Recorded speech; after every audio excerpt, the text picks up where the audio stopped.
Escola sem partido ou escola livre? Escola para aprender e entender o mundo vasto e variado.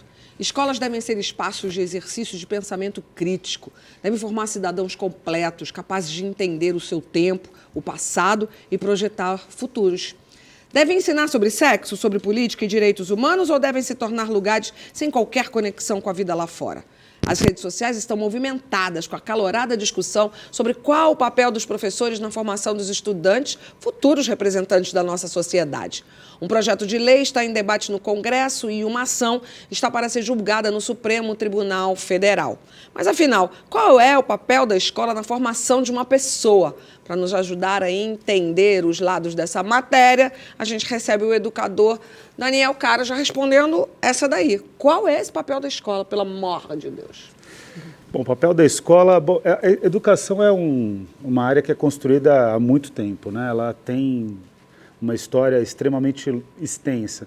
Se a gente pegar o que é o conceito de educação mais consagrado em toda a área da didática, da pedagogia, educação é apropriação de cultura.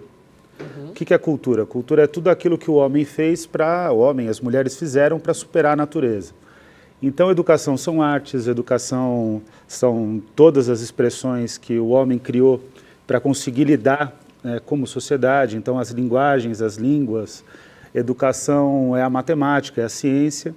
E educação não pode ser algo limitado, como acontece na proposta de Escola Sem Partido, por um julgamento estritamente moral, criando verdadeiros tribunais pedagógicos, tribunais ideológicos, morais nas escolas.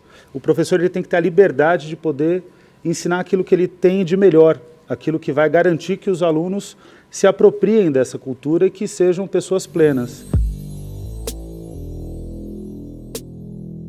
O Brasil ele tem uma estratégia, uma tradição pedagógica que colocou o aluno como culpado do processo de ensino no primeiro momento.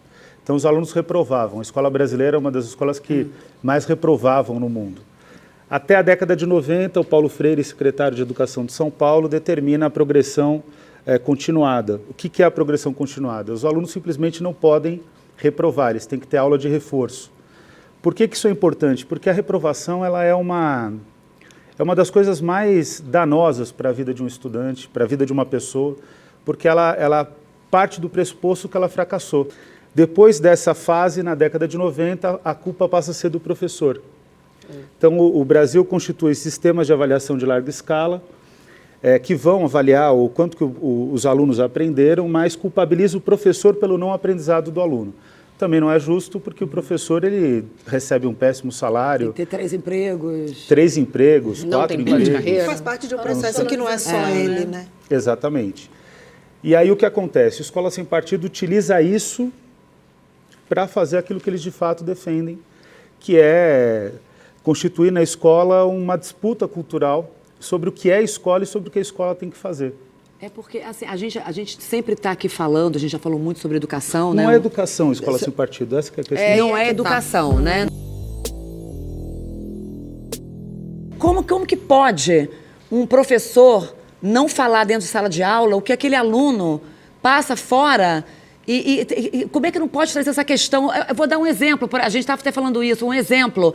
Uma criança que vê o pai batendo numa mãe uma vida. Como é que você não leva uma questão dessa para discutir a violência, por exemplo, na escola? Você não pode discutir gênero, você não pode discutir nada. Que neutralidade é essa?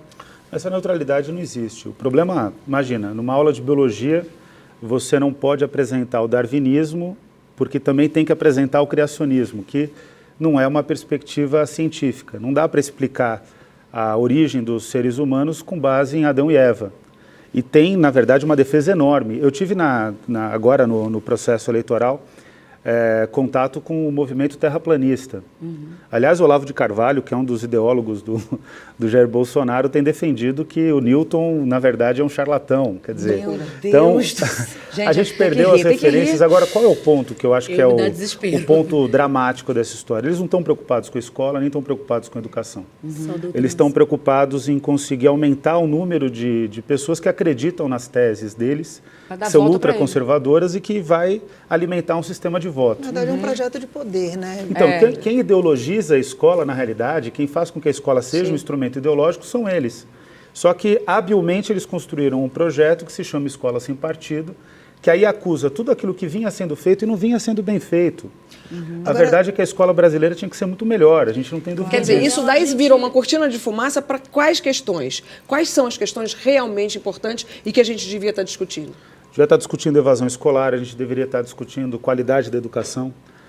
Os alunos no Brasil vão para a escola e não aprendem. Acho que esse é um tema Não que... aprende, o índice é um dos mais baixos brasileiros. Mais baixos. E eu não estou falando aqui das avaliações de larga escala, eu estou falando daquilo que a gente vai para a escola e vê o que o aluno não está aprendendo. Os professores não têm condição de trabalho. Hoje eu estava na Unicamp discutindo um sistema de simulação de custo da qualidade da educação. O Brasil tem um monte de escolas, milhares de escolas que não têm saneamento básico, que não tem água tratada, não tem energia elétrica. Goteira. Esse é o tema que a gente deveria estar debatendo. Por que as pessoas têm essa impressão de que todo professor é de esquerda? Eu acho que é porque os professores, eles têm uma forma... O professor ele é estimulado a uma formação crítica. Uma sociedade como a sociedade brasileira, que é machista, desigual, autoritária, misógina, homofóbica, é uma sociedade que a escola tem o dever de modificar. E aí o professor ele tem essa tarefa de modificar essa sociedade. O que eu quero dizer é que essa é a imagem que tem o professor, mas a maior parte do professorado não é de esquerda. Esse é o ponto. Pois Mas é um mito isso, né? Esse é um mito. É um mito. Agora, a escola ela tem o dever de mudar a sociedade para melhor. A gente quer que a sociedade não seja machista, a gente quer que a sociedade não seja homofóbica, a gente não quer que a sociedade seja racista. Não dá para discutir o Brasil sem demonstrar quão nefasta foi a escravidão. Claro. Nesse sentido, o professor que vai desempenhar um bom trabalho, ele precisa enfrentar esses temas. Enfrentando esses temas, vai parecer que ele é de esquerda. Mas, na prática... claro. E a escola precisa, uma boa escola precisaria até das duas discussões, né? A discussão sob o ponto de vista da esquerda e até a discussão sob o ponto de vista da direita. Claro, não, com certeza. Eu tive ótimos professores de direita. Eu também, estudei no Mackenzie. Então. E como é bom também, né? Uma criança que vem de casa com questões, com todo um papo e diálogo, que leve para casa, né? e leva para a escola, Ou lá ao ouve contrário. uma outra coisa, confronta, abastecido. questiona. Como é bom a criança ouvir uma outra coisa na escola que não é o que ouve em casa, para poder se confrontar, questionar, para se tornar um cidadão, né? Não, foi precisa a sua fala. O Paulo Freire ele dizia que nenhum professor pode ser neutro. Porque é impossível você ser neutro. Eu, quando dou aula, eu tenho a minha visão de mundo, minha posição, Claro. e eu preciso levar isso porque, inclusive, em termos didáticos, funciona mais. Você vai dar uma eu aula me comunico melhor, exatamente. Claro. Agora, eu não posso ser um doutrinador. Isso nenhum professor pode ser. Essa é uma visão do Paulo Freire. Então vamos lá, qual é a diferença entre o professor doutrinador e o professor que tem uma posição política? O professor doutrinador, ele impõe a visão dele. Ele não permite que o aluno tenha uma visão própria ou que questione o próprio professor. E essa pessoa pode ser de esquerda ou de direita. Pode ser de esquerda ou de direita, pode ter qualquer orientação ideológica. Agora, eu não posso ser neutro, porque se eu for neutro, eu não vou estar sendo sincero. Óbvio. E aí eu vou estar exercendo um papel que não é o papel do professor. O professor ele não é um ator, e aqui eu não estou criticando os atores. Os atores eles fazem diferentes papéis durante a sua vida. O professor ele tem o papel irrestrito de ser professor. E é um papel maravilhoso, e ele precisa ser completamente desprovido de limites para poder exercer bem E fora esse que ninguém papel. é neutro na vida, né, gente? Alguém é neutro?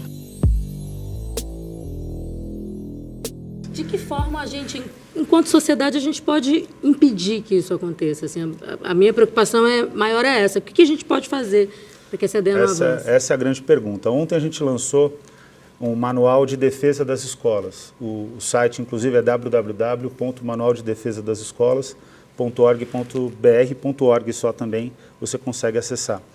Esse manual ele vai indicar como que o professor e como a escola tem que agir caso aconteça esse problema de ataque aos professores e ataque ao ensino. Já está acontecendo. O que é dramático é que hoje o professor está sozinho.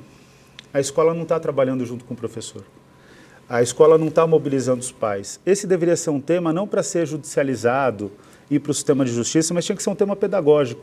Se o pai não gosta de uma aula de um professor, ele tem todo o direito de colocar isso na escola.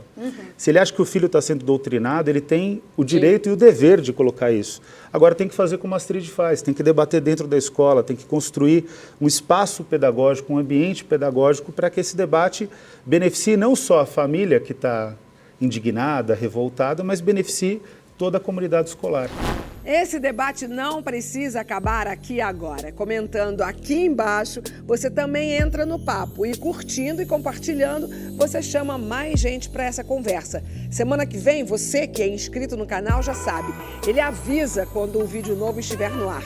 Quer também? Se inscreve aqui e ativa a notificação que a gente avisa para você.